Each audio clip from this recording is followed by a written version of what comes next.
How to view saved password in Google account. Hey there, welcome or welcome back to the channel, and let's get right into this quick and easy tutorial. To view your saved password in your Google account, start off by launching your phone settings. In your phone setting, you need to scroll down until you see the option of Google, then tap on it. Once you are in the Google services, tap on All Services. Here you will see the option of Autofill with Google. You need to tap on over here.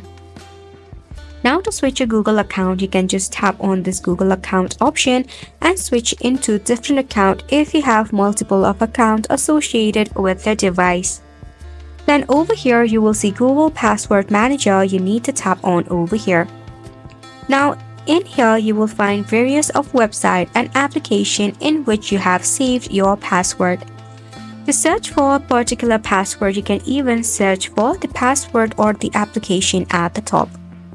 Then to preview, just tap on any of this given application, verify yourself, and over here you will find your username as well as password.